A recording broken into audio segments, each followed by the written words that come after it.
एक दिन जब करण स्नेहा दीदी से उसके कमरे में बात कर रहा था, तब मैं खिड़की के वेंटिलेटर से छुपकर उन्हें देख रहा था। फिर मैंने अपने मोबाइल के कैमरे से उनकी कुछ तस्वीरें खींच लीं। करण, जो हमारे पड़ोस में रहने वाला एक चित्रकार लड़का है, वह मेरी बड़ी बहन स्नेहा दीदी से छुप छुप के बात करता रहता था। ये मुझे पता चल गया था, इसलिए फोटो खींचते समय मैंने पूरी सावधानी बरती थी, जैसे मोबाइल को साइलेंट मोड पर रखना और कैमरे की आवाज बंद करना। तब मेरे पास अच्छी क्वालिटी का कैमरा वाला मोबाइल फोन नहीं था, इसीलिए मैंने अपने दोस्त का मोबाइल लिया था। फिर मैंने वे सारे फोटो अपने लैपटॉप में डालकर और दोस्त के मोबाइल से डिलीट करके उसे वापस कर दिया। इसके बाद मैंने फोटो एडिटिंग सॉफ्टवेयर में एडिट करके थोड़ी उनकी ब्राइटनेस बढ़ा दिया, ताकि स्नेहा दीदी और करण का चेहरा साफ साफ दिखे। फिर मैंने उन तस्वीरों को कलर प्रिंटर से प्रिंट कर लिया। अब मुझे सही मौके का इंतजार था, ताकि मैं ये फोटो स्नेहा दीदी को दिखाकर उन्हें डराकर उनसे बात करने के लिए मजबूर कर सकूं। मैं ऐसी स्थिति का इंतजार कर रहा था जब करण शहर में ना हो और स्नेहा दीदी घर में अकेली हो। तब मुझे डर था कि अगर स्नेहा दीदी को पहले ही पता चल गया कि मुझे उनकी और करण की सच्चाई पता चल गई है, तो वह करण को बता देगी और वे मुझसे फोटो डिलीट करवाने की कोशिश करेंगे। लेकिन मैं हर वो कोशिश करता रहा जिससे उनको पता ना चले कि मुझे उनके बारे में सब कुछ पता चल गया है। फिर करीब 2 महीने बाद मुझे वो मौका मिला। तब करण 1 हफ्ते के लिए गांव गया हुआ था और स्नेहा दीदी घर पर अकेली थी। उस समय मेरी माँ को भी कुछ दिनों के लिए गांव जाना पड़ा था और पिताजी भी अपने काम से बाहर गए हुए थे। अब मुझे स्नेहा दीदी के साथ अकेले रहने का सही मौका मिल गया था, इसलिए मैंने तुरंत अपनी योजना पर काम शुरू कर दिया। मैंने स्नेहा दीदी की फोटो को एक लिफाफे में डालकर उस पर उनके पति का नाम लिखा और ऐसे दिखाया जैसे यह डाक से आया हो। उस दिन जब मैं कॉलेज से घर आया तो लिफाफा हाथ में लेकर अंदर गया और रसोई में जाकर स्नेहा दीदी को आवाज दिया। वह अपने कमरे से आई। तब वह गुलाबी गाउन पहनी हुई थी। उसे देखकर मैं थोड़ा घबरा गया, लेकिन मैंने हिम्मत जुटाया और लिफाफा उसके हाथ में देते हुए कहा, दीदी, ये बाहर पड़ा था, शायद डाक से आया है। स्नेहा दीदी ने हैरानी से लिफाफा लिया और उसे देखने लगी। तब मैं कुर्सी पर बैठकर बोला, देखो ना दीदी, किसका होगा? उसने कहा, मुझे नहीं पता, ससुराल से तो ऐसा कुछ नहीं आता। फिर उसने लिफाफा खोला और अंदर रखे फोटो देखे। पहला फोटो देखते ही उसकी आंखें फटी की फटी रह गईं और चेहरा सफेद पड़ गया। वह चौंक गई और डर के मारे कुछ बोल नहीं पा रही थी। तब मैंने धीरे से पूछा, क्या हुआ दीदी, सब ठीक है? जब मैंने धीरे से पूछा तो दीदी चौंक गई और धीरे से उदास होकर बोली, हाँ। फिर बोली, शायद यह उनके लिए आया है, मैं इसे रख देती हूँ। ऐसा कहकर वह जल्दी से अपने कमरे में चली गई। उसके जाने के बाद मुझे थोड़ी राहत मिली। तब मैं सोच रहा था कि अब आगे क्या होगा। दीदी ने फोटो देख लिए थे, अब उनकी प्रतिक्रिया कैसी होगी? मेरे मन में ऐसे कई सवाल घूम रहे थे। आखिरकार फोटो उसके पास पहुंच गए थे और अब जो होना था वह हो चुका था। स्नेहा दीदी को बहुत बड़ा झटका लगा था, यह उसके चेहरे से साफ दिख रहा था। शायद वह अपनी भावनाएं मुझसे छिपाने के लिए अपने कमरे में चली गई थी, लेकिन मैं अपनी योजना के तहत आगे बढ़ना शुरू कर दिया था। अब मुझे अपने मकसद को पूरा करना था। हालांकि मैं टेंशन में था और आगे क्या होगा इसको लेकर उत्सुक था। फिर भी मैंने आराम से खाना खाया और अपने कमरे में जाकर बिस्तर पर लेट गया। फिर मैंने सोचा कि स्नेहा दीदी को कुछ समय देना जरूरी है ताकि वह खुद को संभाल सके। इसलिए अगले 2 घंटे तक मैं यही सोचता रहा कि आगे क्या करना है। फिर मैं उठा और स्नेहा दीदी के कमरे के दरवाजे पर दस्तक दिया। तभी अंदर से आवाज आई, क्या है? मैंने कहा, दरवाजा खोलो ना। इस पर दीदी ने पूछा, क्यों? मैंने कहा, मुझे कुछ बात करनी है। तब दीदी ने थोड़ी झुंझलाहट से कहा, अभी मुझे परेशान मत करो, मैं आराम कर रही हूँ। फिर तुरंत ही मैंने कहा, बस 1 मिनट के लिए खोलो। तब दीदी शायद सोच में पड़ गई थी और 1 मिनट तक कुछ नहीं बोली। फिर उसने कहा, ठीक है, 2 मिनट रुको। फिर उसने दरवाज़ा खोला और मुझे अंदर जाने दिया। तब वह बिस्तर पर बैठ गई और थके हुए अंदाज में बोली, जल्दी बोलो, मेरा सिर दर्द कर रहा है, मुझे सोना है। मैंने चिंता जताते हुए पूछा, दीदी, तबीयत ठीक नहीं है क्या? मैं ठीक हूँ, जल्दी बताओ क्या कहना है, उसने चिढ़ते हुए कहा। मैंने कहा, मेरे मोबाइल में कुछ फ़ोटो हैं जो तुम्हें दिखाने हैं। ये सुनते ही दीदी चौकन्नी हो गई और सतर्क होकर बोली, कैसे फोटो और मुझे क्यों दिखा रहे हो? मैंने हंसते हुए कहा, अरे पहले देख तो लो, तुम्हें पसंद आएंगे। उसने रूखे अंदाज में कहा, मुझे कुछ नहीं देखना, तुम यहाँ से जाओ। तब मैंने गंभीरता से कहा, अगर नहीं देखोगी तो पछताओगी। अब दीदी उलझन में पड़ गई और बोली, क्या मतलब है तुम्हारा? अच्छा ठीक है, दिखाओ जल्दी। तब मैं उत्साहित था लेकिन थोड़ा नर्वस भी था। मैं उसके पास गया, मोबाइल निकाला और गैलरी ओपन किया। तब स्नेहा दीदी ध्यान से स्क्रीन की ओर देख रही थी। पहला फोटो देखते ही उसने राहत की सांस ली, क्योंकि वह फोटो माँ का था जो किचन में काम कर रही थी। फिर उसने मोबाइल हाथ में ले लिया। तब मैंने कहा, आगे के फोटो देखो, बहुत अच्छे हैं। फिर दीदी ने मोबाइल स्क्रीन को स्क्रॉल किया और आगे के फोटो देखने लगी। तब मैं उसके पास ही खड़ा होकर एक नज़र स्क्रीन पर और एक नज़र उस पर रखा हुआ था। मोबाइल में आगे माँ और पापा के कुछ सामान्य पारिवारिक फोटो थे। फिर स्नेहा दीदी और करण के भी कुछ नॉर्मल फोटो थे। आगे की जैसे ही दीदी ने फोटो देखी, उसकी टेंशन दूर हो गई और वह उत्साह से फोटो देखने लगी। फिर अगला फोटो सिर्फ स्नेहा दीदी का था, जिसमें वह एक सुंदर साड़ी में थी। वह फोटो देखकर उसने मुझसे पूछा, ये फोटो तुमने कब लिया? तब मैंने मुस्कुराते हुए कहा, आगे के फोटो देखोगी तो खुद पता चल जाएगा। फिर दीदी ने मुझे अजीब नज़रों से देखा और फिर हंसकर आगे के फोटो देखने लगी। जैसे ही उसने अगला फोटो देखा, जिसमें उसकी कमर के ऊपर का हिस्सा था, जिसे देख उसकी आंखें चौड़ी हो गईं और वह घबराकर मेरी तरफ देखने लगी। तब मैंने इशारे से उसे अगले फोटो पर जाने के लिए कहा। अब अगला फोटो देखकर उसकी चिंता सही निकली, क्योंकि उस फोटो में वह और करण के साथ खड़ी थी। वो फोटो देखते ही गुस्से में मेरे पास आकर उसने कहा, नालायक, तूने ये फोटो कहाँ से लिया? तभी मैं अपना मोबाइल उसके हाथ से छीन लिया। तब उसने मेरा मोबाइल छीनने की बहुत कोशिश की, लेकिन मैंने झटपट उसे अपने पैंट की जेब में डाल लिया। तब वह गुस्से में चिल्लाई, बेशर्म, ये फोटो तुम्हें कहाँ से मिले? जल्दी बता। तब मैंने शांति से कहा, मैंने खुद लिए हैं। ये सुनकर वह चौंक कर बोली, कब, कहाँ, कैसे? तब उसे भी यह समझ आ रहा था कि उसके सवाल बेकार हैं, लेकिन फिर भी वह पूछ रही थी। खैर, मैंने शांत स्वर में उसे बताया कि मुझे उसके और करण के बारे में सब पता है और ये फोटो मैंने स्टोर रूम के वेंटिलेटर से खींचे हैं। ये सुनकर दीदी को समझ नहीं आया कि क्या करे और फिर वह रोने लगी। मेरा सब कुछ बर्बाद हो गया, मेरा जीवन खत्म हो गया। वह बड़बड़ाते हुए बिस्तर पर गिर गई और तकिए में मुंह छिपाकर जोर जोर से रोने लगी। तब मैं चुपचाप बेड के किनारे बैठा रहा और उसे देखता रहा। वह वहीं पड़ी पड़ी सुसक रही थी और रोते हुए उसके शरीर में हल्की हलचल हो रही थी। तब गुलाबी गाउन उसके शरीर से पूरा चिपका हुआ था, जिससे उसका शरीर साफ दिखाई दे रहा था। कुछ देर बाद जब उसका रोना थोड़ा कम हुआ, तब भी वह बेड पर ही पड़ी रही।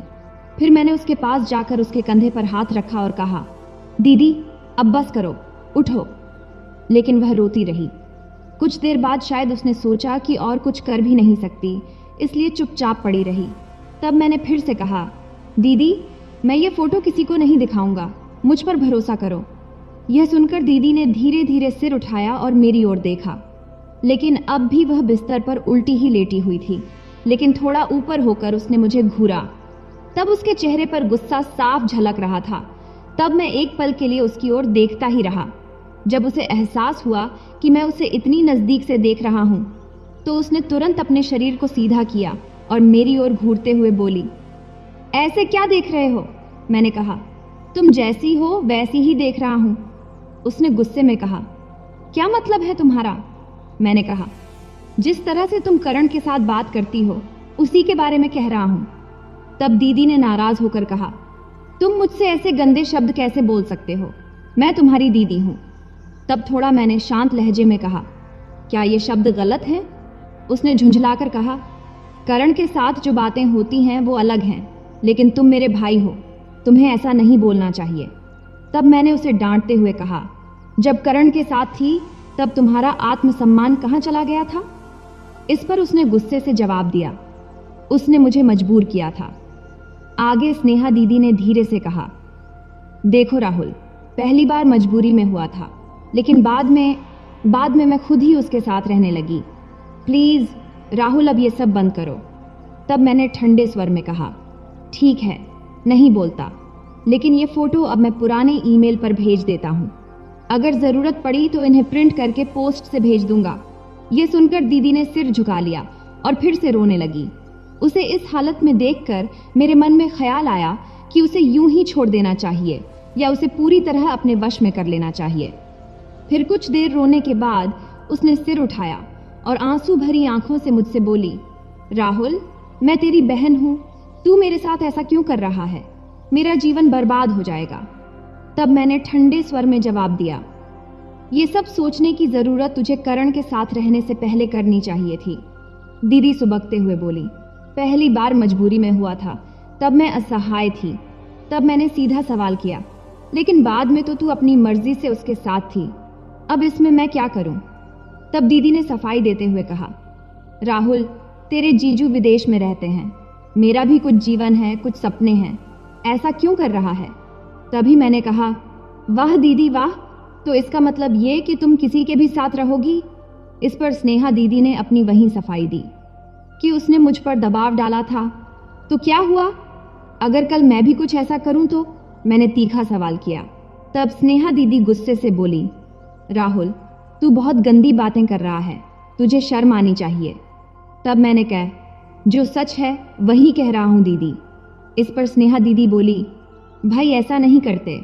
तब मैंने जिद करते हुए कहा, भाई बहन जैसी बात तो तुझ में रही ही नहीं, अगर रहती तो तुम ऐसा नहीं करती, बल्कि जब उसने जबरदस्ती किया तब तुझे मुझे सब बताना चाहिए था।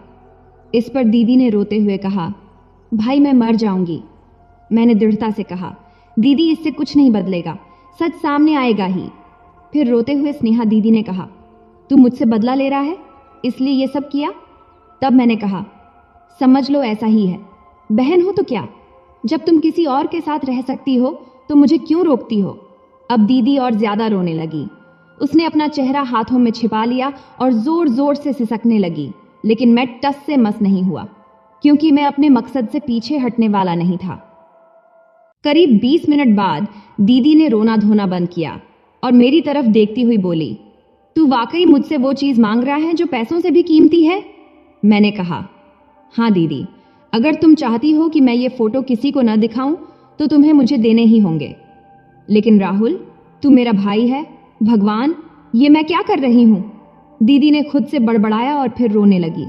तभी मैंने शांत स्वर में कहा, दीदी, यह सब तेरे ही कर्मों का फल है। अब अगर तुम चाहती हो कि यह बात किसी को न पता चले तो तुम्हें पैसे देने होंगे। फिर स्नेहा दीदी ने कुछ देर सोचा और फिर बोली, ठीक है, मैं दूंगी, लेकिन राहुल, ये गलत है। इस पर मैंने अपना फैसला सुनाया, दीदी तू जैसी है वैसी ही रहेगी। बस करण के साथ तुझे देखकर मुझे गुस्सा आता था, लेकिन अब मैं जो चाहता हूं वही होगा, मैंने फैसला कर लिया है। तब स्नेहा दीदी ने समझाने वाले लहजे में कहा, राहुल, जवान होने पर कुछ ख्याल आना ठीक है, लेकिन असल में ऐसा करना गलत है। इस पर मैंने ठंडे स्वर में जवाब दिया, दीदी, मुझे इससे कोई फर्क नहीं पड़ता, ये सब तुम्हारी मर्जी के खिलाफ था, लेकिन अब तो नहीं है। इस पर दीदी ने गुस्से से कहा, भाई हो तुम मेरे, कैसे कह सकते हो ऐसे तुम? तब मैंने थोड़ा ऊंची आवाज में बोला, जैसे तुमने करण के साथ किया, पहले तुमने मना किया, फिर खुद ही मान गई, तो इसका मतलब तुम्हें सब पहले से पता था? स्नेहा दीदी बोली। हालांकि स्नेहा दीदी अब थोड़ी संभल चुकी थी और वह थोड़ी रुक रुक कर बात कर रही थी। ऐसा लग रहा था कि उसने हकीकत को कबूल कर लिया है, इसलिए मैंने हल्की मुस्कान के साथ कहा, हाँ, मुझे सब कुछ पता था शुरू से ही। मतलब तुम शुरू से ही मुझ पर नजर रख रहे थे? दीदी ने संदेह से पूछा। मैंने जवाब दिया, समझ लो कुछ ऐसा ही, और ये फोटो मेरे पास एक सबूत के तौर पर रहेंगे। अगर तुम्हें लगता है कि मैं इन्हें तुम्हें दे दूंगा तो तुम ऐसा भ्रम में मत रहना। इस पर स्नेहा दीदी ने घबराते हुए कहा, प्लीज राहुल, इमेज को जीजू के पास मत भेजना। तो फिर तैयार होना, मैंने उसकी तरफ देखते हुए पूछा। तब उसने हार मानते हुए कहा, क्या मेरे पास और कोई रास्ता बचा है? इस पर मैंने कहा, बिल्कुल नहीं, तुम्हें तैयार होना ही पड़ेगा। फिर मैंने धीरे से उसका हाथ अपने हाथ में ले लिया। तभी स्नेहा दीदी ने मेरे हाथ की ओर देखा और फिर मेरी ओर नजरें उठाईं। अब हम दोनों एक दूसरे को घूर रहे थे। मैंने देखा उसकी आंखें रोने से लाल हो चुकी थीं और चेहरा सूजा हुआ था, लेकिन वह मुझे हमेशा की तरह ही अट्रैक्टिव लग रही थी। फिर थोड़ी देर की खामोशी के बाद दीदी ने मेरे हाथ पर अपना हाथ रखते हुए कहा, राहुल, मैं तैयार हूं, लेकिन मुझे थोड़ा समय चाहिए। ये कोई छोटी बात नहीं है, मुझे इसकी आदत नहीं है। मेरा मन अभी इसके लिए तैयार नहीं है। मुझे थोड़ा सा समय दे दो। अभी मैं आराम करना चाहती हूँ, बहुत थक गई हूँ। अब दीदी की बात सुनकर मैं सोच में पड़ गया। फिर सोचा, आखिर उसने हाँ तो कह ही दिया है। अगर उसे थोड़ी देर आराम करने दिया जाए तो क्या ही फर्क पड़ेगा। इससे वह मानसिक रूप से तैयार भी हो जाएगी और शायद बाद में कोई दिक्कत न करे। तब मैंने मन ही मन सोचा कि उसे अब आराम करने देना चाहिए। इसलिए मैंने कहा, ठीक है दीदी, तुम आराम कर लो, मैं 2 घंटे में वापस आता हूँ, लेकिन तब कोई बहाना मत बनाना। फिर दीदी ने करवट लेकर मुंह उधर कर लिया और तकिए में मुंह छुपा लिया। तब उसे इस तरह देखने पर मुझे गुस्सा आया, लेकिन मैंने कुछ नहीं कहा और चुपचाप कमरे से बाहर निकल गया। जैसे ही मैं बाहर आया, खुशी से उछल पड़ा, क्योंकि मेरा मकसद पूरा हो गया था। मेरी सारी मेहनत सफल रही थी। तभी अचानक कमरे से दीदी की आवाज आई, राहुल, रुकना। तब मैंने दरवाजे से मुड़कर पूछा, क्या हुआ दीदी? उसने कहा, राहुल, इन फोटो का क्या करेगा तू? मैंने हंसते हुए कहा, पहले सब ठीक से होने दो, फिर मैं खुद अपने मोबाइल से डिलीट कर दूंगा। लेकिन कोई देख लेगा तो? उसने कहा। मैंने कहा, कोई नहीं देखेगा, मैंने बहुत अच्छी तरह से छुपा रखा है, तुम चिंता मत करो। तब उसे यह भरोसा दिलाकर मैं कमरे से बाहर निकल गया। बाहर निकलते ही मुझे महसूस हुआ कि मैंने जो चाहा था वह अब पूरा होने वाला है। फिर खुशी से उछलते हुए मैं अपने कमरे में गया और बिस्तर पर लेटकर सोचने लगा कि स्नेहा दीदी को कैसे हैंडल करना है। वो मुझसे क्या क्या कहेगी, कैसे करेगी, मैं नर्वस तो नहीं हो जाऊंगा। ये सब सोचते सोचते मैं कल्पनाओं में खो गया। लगभग 1.5 घंटे बाद मैं उठा, फिर फ्रेश होने के लिए बाथरूम गया और वापस आकर अपने कपड़े बदला। फिर मैंने आरामदायक टी-शर्ट और बरमुडा शॉर्ट्स पहन लिया ताकि खुद को सहज महसूस कर सकूं। फिर मैं स्नेहा दीदी के कमरे की ओर बढ़ा। तब दरवाज़ा बंद था। मैंने हल्का धक्का दिया और दरवाज़ा खोल दिया। फिर अंदर जाते ही जो देखा उसे देखकर मैं हैरान रह गया। स्नेहा दीदी अपने बिस्तर पर लेटी थी। उसकी आंखें बंद थीं, लेकिन वो सच में सोई नहीं थीं, बस आंखें बंद करके यूं ही पड़ी थीं। मुझे लगा था कि शायद वो सो गई होगी, लेकिन नहीं, वो पूरी तरह तैयार होकर मेरा इंतजार कर रही थी। मैंने कभी नहीं सोचा था कि वो इस तरह लेटी मिलेगी। मुझे लगा था कि शायद वो सोचते सोचते सो गई होगी, लेकिन यहाँ मामला कुछ और ही था। उसके चेहरे पर हल्की उदासी थी, लेकिन फिर भी वो शांत दिख रही थी। तब मैं धीरे धीरे उसके पास गया। मेरी आहट से उसने हल्के से आंखें खोली और मुझे देखा। तब मैंने हल्की मुस्कान दिया, लेकिन उसने फिर से आंखें बंद कर लीं। उसकी आंखों में हल्का गुस्सा था, शायद शर्म भी। आखिर भाई के सामने इस तरह लेटना उसके लिए भी असहज था, भले ही वो खुद ही इसके लिए तैयार हुई हो। अब मैं उसके बिल्कुल करीब था। मैंने हल्के स्वर में कहा, स्नेहा दीदी। इस पर उसने आंखें तो नहीं खोली, मगर धीमे से बोली, क्या है? तब मैंने पूछा, तुम ऐसे आंखें बंद करके क्यों पड़ी हो? दीदी बोली, तो क्या करूं? तुम्हें मुझसे बात करनी है ना? मैंने कहा, हाँ, लेकिन तुम्हारी आंखें बंद होंगी तो कैसे बात करूंगा? दीदी बोली, तो क्या तुम मेरी आंखों से ही बात करोगे? मैंने कहा, नहीं, लेकिन मैं आगे कुछ कहता, इससे पहले ही दीदी बोल पड़ी, देखो राहुल, समय मत गवाऊं, इसलिए तो मैं यहाँ पहले से तैयार होकर पड़ी हूँ। इस पर मैंने हिचकिचाते हुए कहा, दीदी, ये सब ठीक नहीं लग रहा है। तुम्हें नहीं लग रहा होगा, लेकिन मुझे अब सब समझ में आ गया है। लेकिन दीदी, सच कहूँ तो ये सब तुम्हारी ही वजह से हुआ है। दीदी बोली, तो क्या करूं? अब जो हो गया उसे टाल तो नहीं सकते। तभी मैंने उसकी ओर देखते हुए पूछा, क्या अब तुम तैयार हो? उसने कहा, नहीं, लेकिन क्या मेरे पास और कोई रास्ता है? नहीं ना, इसलिए बेहतर होगा कि तुम इस सिचुएशन से कुछ सीख लो। लेकिन याद रखना, तुम मेरे भाई हो, मैं तुम्हारे साथ ऐसा महसूस नहीं कर सकती। इस पर मैंने कहा, पहले भी तो तुमने ऐसा ही कहा था, लेकिन बाद में तुमने खुद स्वीकार किया ना। इस पर उसने कहा, वो अलग बात थी, लेकिन तुम मेरे भाई हो। तब मैं थोड़ा सोचा और फिर बोला, ठीक है दीदी, अगर तुम्हें ठीक नहीं लगता तो छोड़ दो, मैं फिर कभी इस बारे में बात नहीं करूंगा। लेकिन अगर तुम थोड़ी कोशिश करोगी तो शायद तुम्हें भी अच्छा लगेगा। इस पर स्नेहा दीदी ने कोई जवाब नहीं दिया। वो चुपचाप लेटी रही और मैं उसे मनाने की कोशिश करता रहा। तो दोस्तों, यह थी हमारी आज की छोटी सी कहानी। आपको यह कहानी कैसी लगी कमेंट करके ज़रूर बताएं। अगर आपको यह कहानी पसंद आई हो तो इसे लाइक करें और अपने दोस्तों के साथ शेयर करें। आगे भी ऐसी ही रोमांचक कहानियों के लिए हमारे चैनल को सब्सक्राइब करें और बेल आइकन दबाना न भूलें ताकि आप हमारी कोई भी कहानी मिस न करें। धन्यवाद। भाई ने धीरे से मेरे कमरे का दरवाज़ा खोला और अंदर आकर मुझे सोता हुआ देखकर अंदर से दरवाजे की कड़ी लगा दी। मैं भी सोने का नाटक ही कर रही थी। कमरे में हम दोनों के सिवा और कोई भी नहीं था।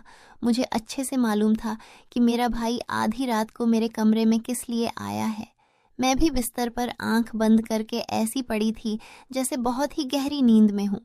उसके बाद जो भाई मेरे साथ करने वाला था वो मुझे मालूम था, पर मैं भी उसे रोकने की कोशिश नहीं करती थी। क्यों नहीं रोकती थी, इसका जवाब आपको कहानी में आगे मिलेगा। आखिर ये सब कैसे शुरू हुआ और भाई को सबसे ज़्यादा मेरे में क्या पसंद था। पूरी कहानी जानने के बाद आपके होश उड़ जाएंगे कि कैसे उसने मुझे सिर्फ अपनी उंगली से। हेलो दोस्तों, मेरी उम्र 21 साल थी। मैं सेकंड ईयर की स्टूडेंट थी। उन दिनों गर्मी शुरू हो चुकी थी, इसलिए हमें कॉलेज से छुट्टियां मिल गई थीं। रोज़ की तरह आज भी पूरे घर की सफाई करने के बाद मैं अपने बिस्तर पर आराम कर रही थी।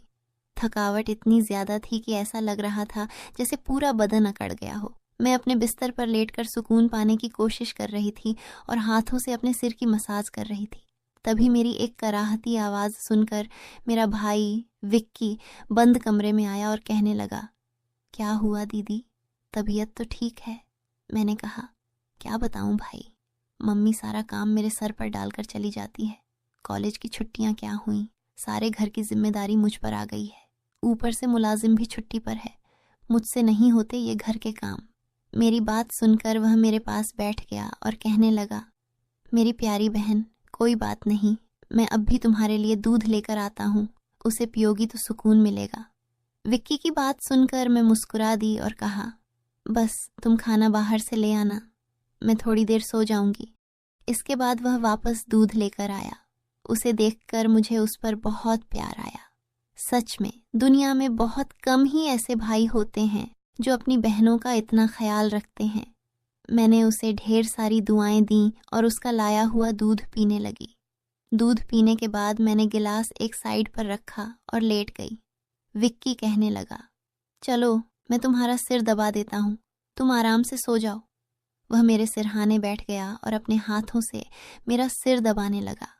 मुझे धीरे धीरे सुकून मिलने लगा और दर्द भी कम होने लगा। मैं आंखें मूंद कर सोने लगी और गहरी नींद में चली गई। मुझे पता ही नहीं चला कि घंटों तक मैं सोती रही।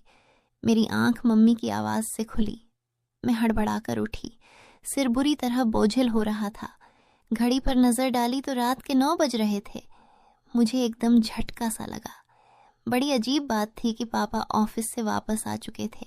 शायद थकावट की वजह से मुझे वक्त का एहसास ही नहीं हुआ। जैसे ही उठकर 2 कदम चली, मुझे चक्कर आ गए। आंखों के आगे अंधेरा छा गया। अगर दीवार का सहारा न लिया होता तो यकीनन गिर जाती। फ्रेश होकर बाहर आई तो देखा खाने की टेबल पर सब मेरा ही इंतज़ार कर रहे थे। मैं जाकर आराम से कुर्सी पर बैठ गई। विक्की मुझे देखकर मेरी प्लेट में खाना डालने लगा। फिर मम्मी से कहने लगा, मम्मी, अन्नू पर काम का बोझ थोड़ा कम डाला करें। अगर अन्नू नहीं आ रही है तो उसकी जगह किसी और को रख लें। यह बेचारी सारा दिन काम करके थक जाती है। देखें तो इसकी रंगत भी पीली पड़ चुकी है। मेरी हालत वाकई ख़राब हो चुकी थी। मैं बहुत थकी हुई महसूस कर रही थी। मम्मी और पापा दोनों ही जॉब करते थे, क्योंकि सिर्फ पापा की नौकरी से घर चलाना मुश्किल था। ऊपर से हमारी पढ़ाई के खर्चे भी कुछ कम नहीं थे, इसलिए मम्मी भी उसी कंपनी में काम करती थीं जहां पापा नौकरी करते थे। मैं और विक्की कॉलेज जाते थे, मगर अभी गर्मियों की वजह से छुट्टियां थीं, इसलिए हमें घर पर ही रहना पड़ रहा था। मैंने यह बात नोट की थी कि पिछले कुछ दिनों से विक्की मेरे साथ कुछ ज़्यादा ही जुड़ गया है। जब से मेरी छुट्टियां हुई थीं, वह मेरा बहुत ख्याल रखने लगा था। अगर मैं घर का कोई काम कर रही होती तो आकर मेरी मदद करने लगता। अगर मैं थक जाती तो मेरा सिर दबाने लगता। मैं उसे मना करती, मगर वह कहता, नहीं, तुम थक चुकी हो, इतना काम करती हो, मेरा हक है कि मैं तुम्हें सुकून पहुंचाऊं। मैं भी चुपचाप लेटी रहती, लेकिन एक रात जो कुछ हुआ उससे मेरे होश उड़ गए। क्या विक्की कभी ऐसा कर सकता है? उस रात मैं अपने कमरे में सो रही थी। आधी रात को मुझे महसूस हुआ जैसे कोई मेरे कमरे में आया हो। वह आहिस्ता आहिस्ता चलता हुआ मेरे बिस्तर के करीब आ रहा था। भले ही मैं सोने की कोशिश कर रही थी, मगर मेरा दिमाग पूरी तरह जाग रहा था। मैंने अचानक हड़बड़ाकर आंखें खोल दी। कमरा अंधेरे में डूबा हुआ था। जब मैंने चारों ओर देखा तो कमरे में कोई नहीं था, बस दरवाज़ा थोड़ा खुला हुआ था। मैं हमेशा सोने से पहले दरवाज़ा बंद करके सोती थी, फिर यह कैसे खुल सकता था? नींद से भरी आंखों से उठकर मैंने दरवाजे को बंद किया और लॉक कर दिया। फिर पलटकर बिस्तर पर सोने चली गई। मेरी आंखें बंद होते ही एक बार फिर मुझे किसी के चलने की आहट सुनाई दी, जैसे कोई मेरे बिस्तर के पास बैठ रहा हो। ऐसा लगा जैसे कोई अपना हाथ मेरी ओर बढ़ा रहा हो। डरते हुए मैंने पलटकर देखा, लेकिन वहां कोई नहीं था। घबराहट के मारे मेरी सांसें तेज हो गई थीं। मैंने तुरंत उठकर कमरे की लाइट ऑन की। दरवाज़ा खोलकर बाहर भी देखा, मगर वहां भी कोई नहीं था।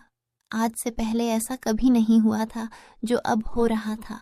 मुझे प्यास लगी तो मैं कमरे का दरवाज़ा खोलकर बाहर निकली।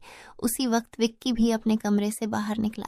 मुझे देखकर उसने पूछा, क्या बात है, आप अभी तक जाग रही हैं? मैंने जवाब दिया, कुछ नहीं, बस ऐसा महसूस हुआ जैसे कमरे में कोई मौजूद हो। पानी पीकर मैं दोबारा कमरे में आ गई और पीछे पीछे विक्की भी आ गया। उसने कहा, आपको डरने की ज़रूरत नहीं है। अगर आपको डर लग रहा है तो मैं आपके पास सो जाता हूँ। मैंने उसे मना करते हुए कहा, नहीं, तुम्हें अपनी नींद खराब करने की ज़रूरत नहीं है। तुम अपने कमरे में जाकर सो जाओ। लेकिन वह जिद करने लगा, मैं आपको अकेला किसी भी हाल में नहीं छोड़ सकता। आपकी तबीयत खराब हो सकती है। मैं आपको तकलीफ में नहीं देख सकता। आप सो जाएं, मैं यहीं सो जाता हूँ। आखिरकार मैं बेड पर जाकर सो गई। उसने तकिया उठाया और सोफे पर रख कर वहीं सो गया। उस रात मुझे ऐसा महसूस हुआ जैसे कोई मेरे सिरहाने बैठकर मुझे बहुत देर तक देखता रहा हो। उसने मेरे बालों को सहलाया, मेरे चेहरे पर उंगलियां फेरी और मैं सुकून से सोती रही। यह सब मुझे एक सपने जैसा लग रहा था। अगली सुबह जब मैं उठी तो मेरा मूड बड़ा अजीब था, लेकिन जब मैंने अपने भाई पर गौर किया तो मैं हैरान रह गई। शुक्र था कि मैंने अपने जिस्म को दुपट्टे से ढक रखा था। मेरी कमीज़ बेतरतीब हो चुकी थी। मुझे हैरत हुई क्योंकि आज से पहले मैं कभी इस तरह इतनी गहरी नींद में नहीं सोई थी। आज मैं थोड़ी खुश भी महसूस कर रही थी, लेकिन इसकी वजह समझ नहीं आ रही थी। मैंने उससे पूछा तो उसने कहा, मैं तो रोज़ ही इतना खुश होता हूँ। जिसे आप जैसी बहन मिल जाए वह क्यों ना खुश हो। घर के सारे काम निपटा कर जब मैं बैठी तो विक्की तेल लेकर मेरे पास आ गया। कहने लगा, अन्नू दीदी, अपने बाल खोल लीजिए, मैं आपके सिर में मसाज कर देता हूँ। मुझे उसकी हरकतें अजीब लगने लगीं। मैंने कहा, यह तुम्हारा काम नहीं है, जाओ अपने दोस्तों के साथ घूमो फिरो, मुझे मसाज की ज़रूरत नहीं है। मगर उसने मेरी बात नहीं मानी और ख़ुद ही मेरे बालों से कैचर उतारते हुए कहने लगा, आप नखरे मत किया करें। किस्मत वालों को ही ऐसे भाई मिलते हैं। जब आपका भाई आपके खूबसूरत रेशमी बालों में मसाज करना चाहता है तो आपको क्या समस्या हो सकती है। आ जाइए, मैं आपके सिर की मसाज कर देता हूँ, आपको बहुत सुकून मिलेगा। वह मुझे उठाकर कमरे में ले गया। मैं बेड पर तकिया रखकर लेट गई। मेरे बाल बेड से नीचे लटक रहे थे। वह मेरे सिरहाने बैठकर मेरे बालों की मसाज करने लगा। विक्की मुझसे 4 साल छोटा था, लेकिन मुझे नाम से ही बुलाता था। उसने कहा, आप इतनी प्यारी हैं कि आपको देखकर दिल करता है कि आप हमेशा इसी तरह मुस्कुराती रहें और मैं आपकी लाड उठाता रहूं। वह मेरे बालों की मसाज कर रहा था और उसके हाथों में जैसे जादू था। मुझे इतना अच्छा लग रहा था कि मैं धीरे धीरे नींद की वादियों में खोने लगी। तेल की खुशबू भी बहुत ज़बरदस्त थी। मैंने उससे पूछा, यह कौन सा तेल है? वह बोला, यह बहुत ही ख़ास तेल है, ख़ास आपके लिए। आपके जो इतने हसीन बाल हैं ना, यह उन्हीं बालों के लिए बना है। उसकी बातें बहुत प्यारी थीं, हालांकि मैं समझ नहीं पा रही थी कि वह किस लहजे में बात कर रहा है। बहरहाल मसाज के दौरान ही मैं गहरी नींद में खो गई। कुछ देर बाद जब मेरी आंख खुली तो मेरा पूरा बदन दर्द से टूट रहा था। ऐसा लग रहा था जैसे मेरी टांगों पर बहुत ज्यादा वजन रखा गया हो।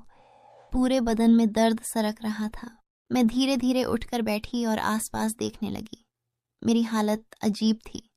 जब मैंने खुद पर गौर किया तो देखा कि मैं पूरी तरह भीगी हुई थी, जैसे किसी ने मुझे नहला दिया हो। मेरे कपड़े गीले थे, पंखा बंद था और कमरे में गर्मी थी। ये सब क्या हो रहा था?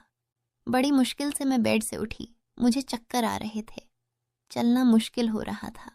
मैं अपनी हालत समझ नहीं पा रही थी। ऐसा क्यों लग रहा था कि मैंने सोया नहीं, बल्कि कोई भारी मेहनत वाला काम किया हो। बड़ी मुश्किल से चलकर मैं बाथरूम गई और फ्रेश हुई।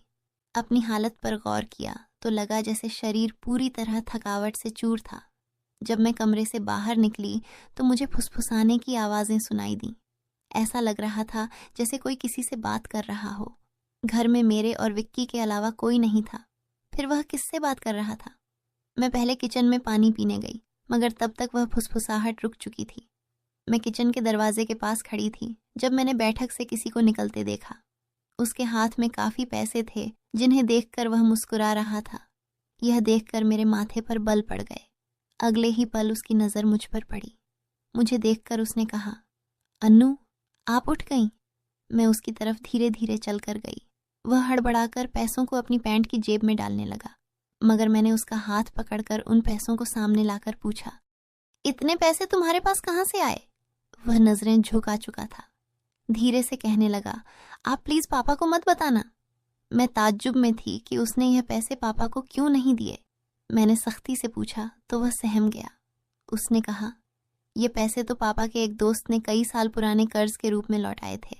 मैंने सोचा था कि इनसे मोबाइल खरीद लूंगा, लेकिन उसने पैसे मुझे थमा दिए।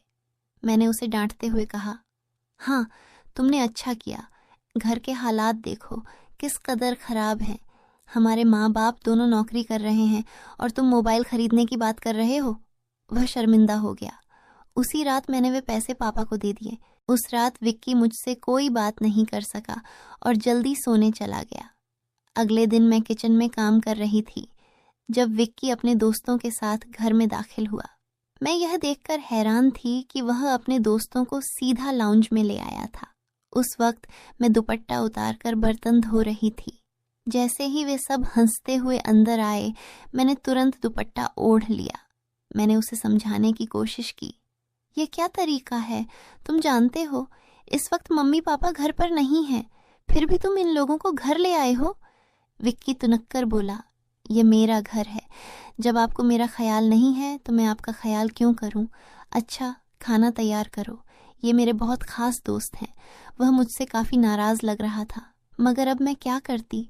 खाना तो बनाना ही था। मैं उसके दोस्तों के लिए खाना बनाने लगी। तभी वह बोला, खाना परोसने भी तुम खुद ही आओगी। विक्की का यह रवैया मुझे हैरान कर रहा था।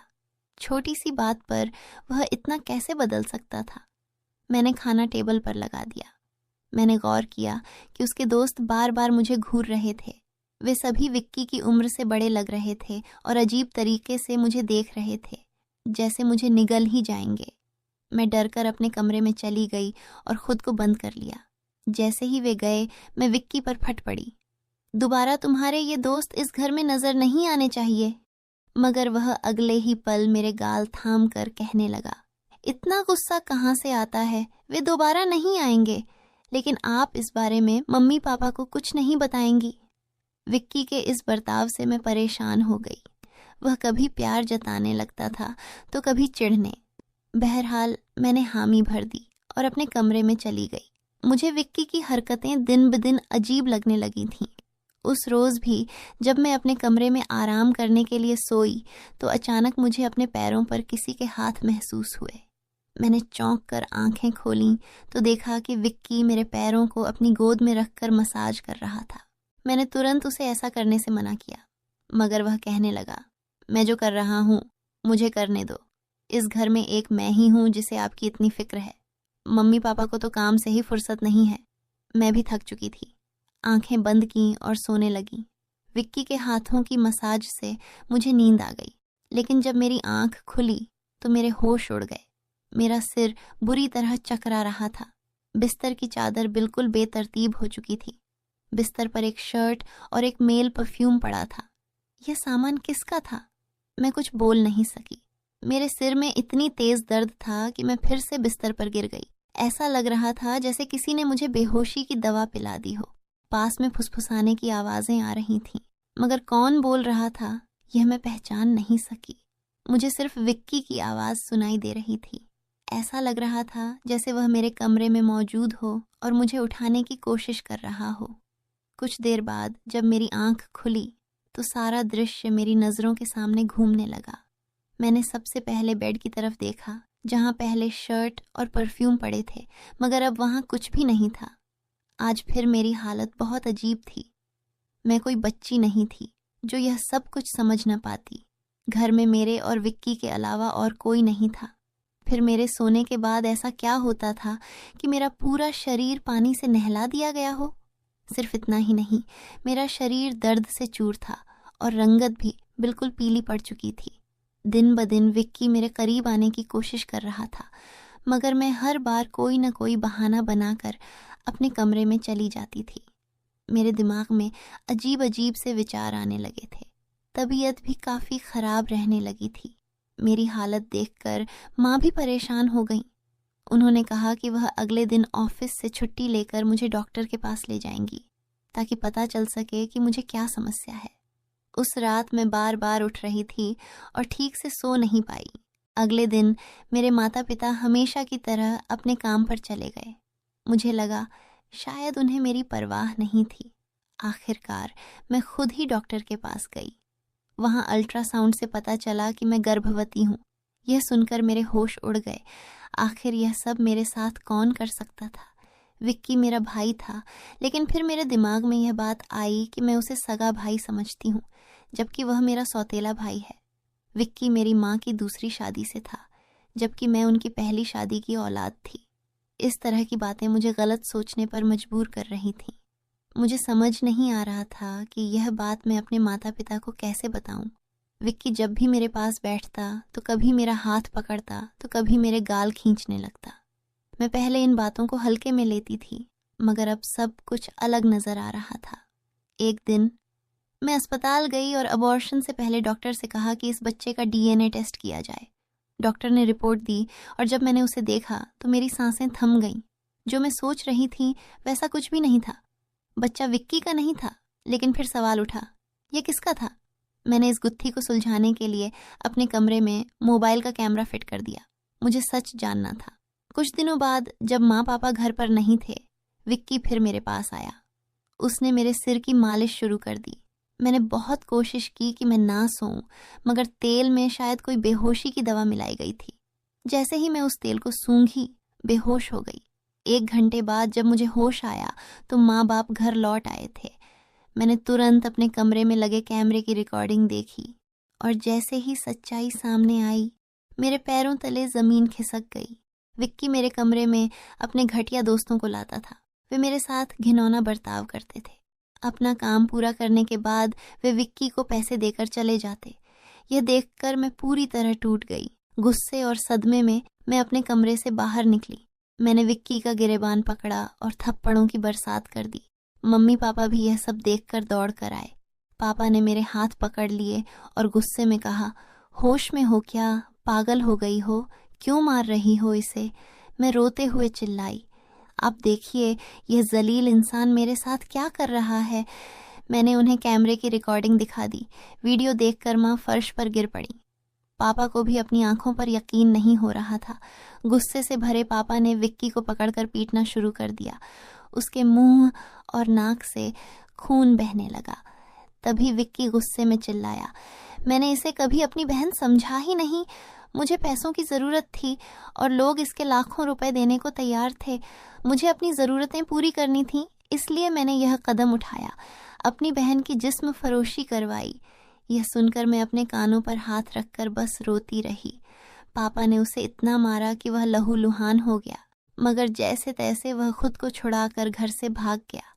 उसके बाद वह कभी भी उस घर में लौट कर नहीं आया। मेरे पेट में पल रहा बच्चा नाजायज़ था। मैंने उसका अबॉर्शन करवा दिया, मगर विक्की ने मेरे साथ जो घिनौना खेल खेला था वह मेरे मन से मरते दम तक नहीं मिटेगा। भाई वही होता है जो आपका सगा हो और आपकी इज्जत करे। किसी भी अनजान मर्द के सहारे अपनी जवान बेटी को छोड़ना बहुत बड़ी गलती है, क्योंकि ऐसे शैतानी मर्द हर वक्त इसी ताक में रहते हैं कि किसी बेबस और मासूम लड़की की इज्जत को नीलाम कर सकें। मैं अपने सभी सुनने और पढ़ने वालों से यही गुजारिश करूंगी कि अपनी बेटियों का हमेशा ख्याल रखें, उन्हें पर्दे में रखें और कभी किसी अनजान मर्द के सहारे अकेला न छोड़ें। इस पूरे मामले में गलती किसकी थी? मेरे माँ बाप की, जो पैसा कमाने की दौड़ में बच्चों से बिल्कुल बेफिक्र हो गए थे, या फिर मेरी, जो अपने सौतेले भाई के साथ अकेली इस घर में रहती थी और उस पर हद से ज्यादा भरोसा करती थी? मैंने उसे हमेशा सगा भाई समझा, मगर वह मेरा भरोसा तोड़ गया। तो दोस्तों, अपनी और अपने परिवार की सुरक्षा को लेकर हमेशा सतर्क रहें।